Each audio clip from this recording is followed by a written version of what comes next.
虽然瓦格纳武装叛乱的事件已经落幕，但俄罗斯内部并没有恢复平静，反而发生了翻天覆地的变化。有人像普里戈金那样控诉俄国防部与格拉西莫夫不作为，却惨遭免职，而接任者在路上被风暴阴影斩首；还有人以休假的名义隐藏在幕后。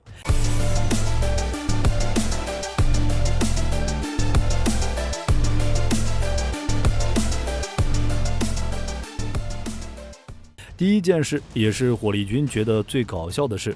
俄第58集团军司令波波夫少将被解职。这事儿估计各位也都知道了。波波夫被解职的主要原因，就是因为打小报告稍微有一点匪夷所思。在被免职之前，波波夫告诉格拉西莫夫，自己的部队已经在前线战斗了很长时间，损伤严重，需要轮换并离开前线。结果格拉西莫夫指责波波夫危言耸听，还觉得这是在敲诈俄指挥部，并且要求波波夫坚守阵地。波波夫气不过，表示要直接向普京打小报告，结果就被免职了，并被派往危险地区执行作战任务，还是绍伊古签署的命令。被撤之后，波波夫在社交媒体上发布了一段语音，公布了俄军前线的真相，指责俄军当前缺乏作战炮兵，对敌方炮兵的侦察能力，以及俄军大规模伤亡的现状，并且俄国防部在支援方面做的也不到位，没有足够的军事装备。从本质上看，波波夫爆料的事情跟瓦格纳差不多。之前瓦格纳在社交媒体上大骂俄国防部，原因也是支援不足，缺乏武器装备。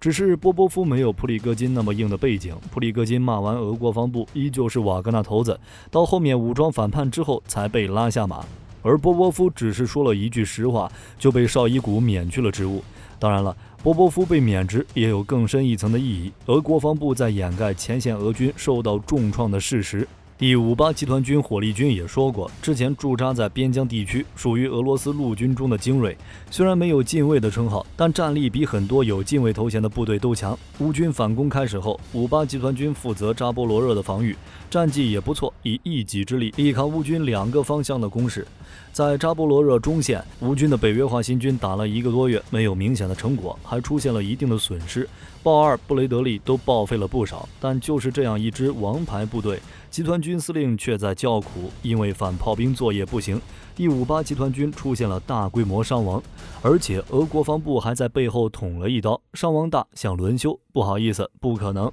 要武器装备没有，拿去买游艇、香槟了。而且就算是俄国防部正经对待，这两件事也无法解决。比如轮休问题，俄军确实有轮休，就比如之前的第155海军陆战队，什么时候人打没了就可以休息个够，等招募到人手之后再派上战场，剩下的要不就是车臣、瓦格纳这样的私军。至于武器装备，火力军已经说了很多遍了，别说第58集团军没装备，瓦格纳也没有，就连以近卫开头的王牌军也要以 T55、T62 这类的老装备。没办法啊，打了那么长时间，哪还有多余的装备啊？至于作战炮兵与反炮兵作战，这属于俄军本质上的缺陷。俄罗斯与乌克兰的矛盾早就开始了，俄乌战争只是矛盾激化的表现。只是就算如此，俄军对进攻乌克兰的准备并不充分，忽略了战争爆发的长期性。同时，俄军本身对于现代战争的认知并不准确。乌军炮兵的战术各位也能看到，用无人机瞄准，精准杀伤俄军阵地。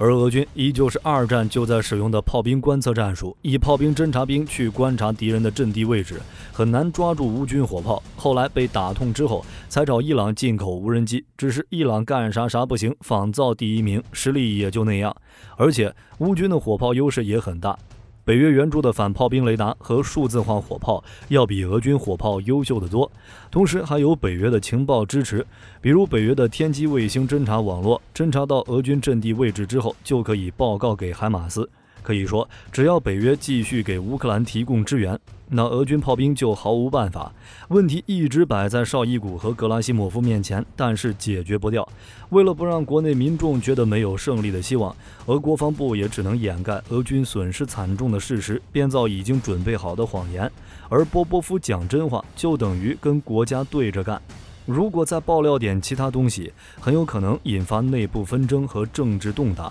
被解职也可以理解。只是波波夫离职之后，第58集团军的指挥层级就需要重新组织，最起码不能没有司令。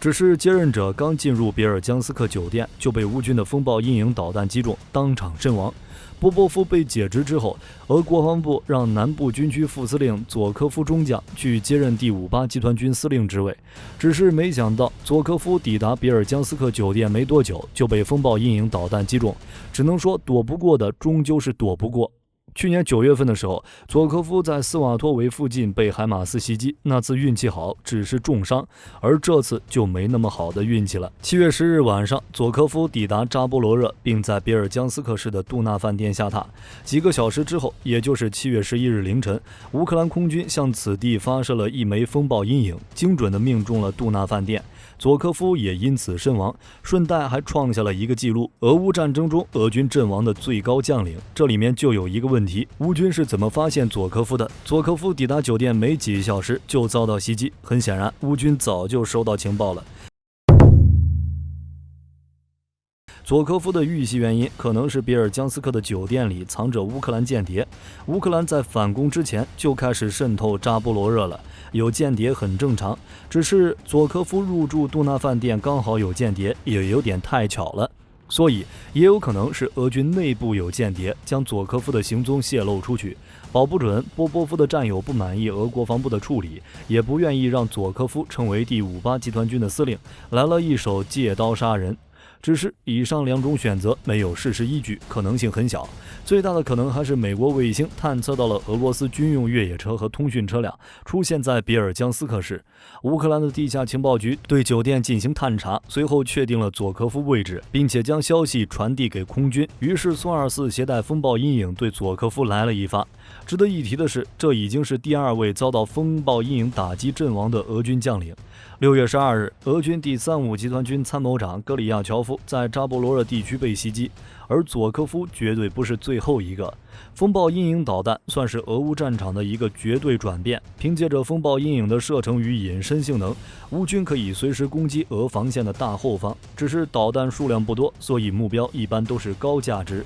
6月13日，俄副总理曼图罗夫在赫尔松视察时与风暴阴影擦肩而过。曼图罗夫离开会晤地点后几分钟，乌军发射的风暴阴影就命中了他之前的位置。6月22日，克里米亚半岛与赫尔松地区的琼加尔大桥被风暴阴影袭击，虽然没有人员伤亡，但还是封闭了20天左右。除了这2件事，在俄军内部还有消息说苏洛维金目前正在休假，这又是怎么回事？按照俄罗斯媒体的报道，俄国家杜马国防委员会主席卡尔塔波洛夫向外透露，苏洛维金目前正处于休息状况，但并没有说具体在哪儿，很明显只是一个托词而已。乌军反攻期间，副总指挥哪有时间跑去休假？而且之前还有因为瓦格纳叛乱，苏洛维金接受调查，说不准已经被关押了。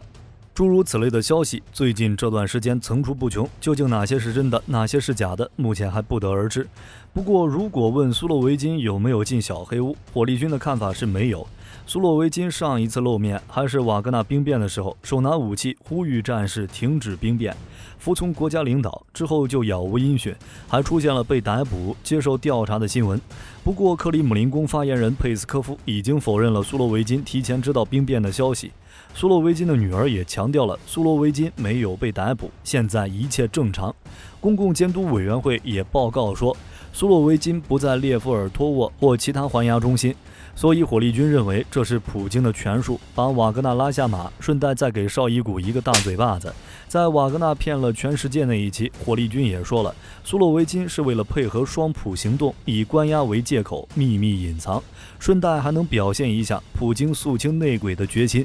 现在克里姆林宫已经在行肃清叛变分子了，除了苏洛维金，至少有13名高阶军官沦为阶下囚，其中一些已经获得释放，另有至少15名被停职或解职。总的来说，波波夫因为说实话被解职，并派到高危区域执行作战任务，只能说俄国防部已经无路可退了，谎言只能说到底。而且波波夫的遭遇也让火力军想到了一件事情：俄前潜艇指挥官被暗杀，暗杀事情发生之后，俄方指责是乌克兰干的，但是乌克兰却表示这是俄罗斯的内讧，是俄国防部派人斩首了自己的军官。当时大部分人都认为是乌克兰在这儿甩锅，但是波波夫的遭遇曝光之后，火力军觉得这不是不可能。波波夫仅是说了一句真话就要被解职，那俄前潜艇指挥官被俄国防部暗杀也不是不行。暗杀原因也很简单，想曝光俄军内幕。这也说明了俄军内部的问题已经很严重了，堡垒往往是从内部崩溃的。当年苏联出兵阿富汗，苏联高层就因为权力斗争和利益陷入内乱，解体之后还是走上了老路。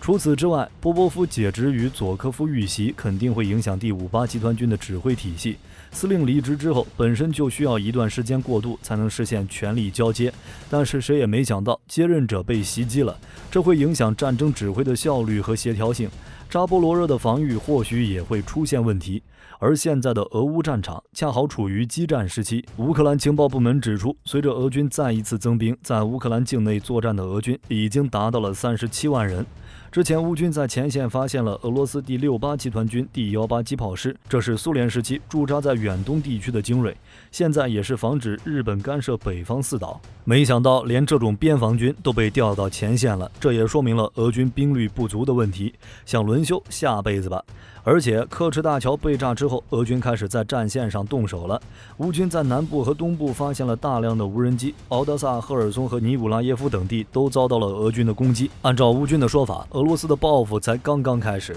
俄军目前正在大举进攻库皮扬斯克地区。乌克兰武装部发言人切列瓦蒂表示，俄军在兰曼库皮扬斯克方向集合了大波兵力，军队人数达到了10万人，有900多辆坦克和370辆火箭炮，还部署了空降部队和支援部队。双方在此地展开了激烈的进攻，战地每天多次易手。在这种情况下，扎波罗热地区如果出现意外，肯定会打破俄军整个战线的布局。火力军之前也说过，乌军目前就是在等一个机会，一个发现俄军防线漏洞的机会。波波夫解职与佐科夫遇袭之后，第58集团军或许是个不错的突破口。而且从俄罗斯当前的情况来看，正处于外忧内患的状况。瓦格纳兵变之后，俄内部出现分裂，还没彻底解决呢，又来一个波波夫解职事件。再加上别尔哥罗德的乌军志愿军，内患已经很严重了。同时，俄乌前线与北方四岛也是一个问题。如果第58集团军没能挺过去，被乌军找到突破点，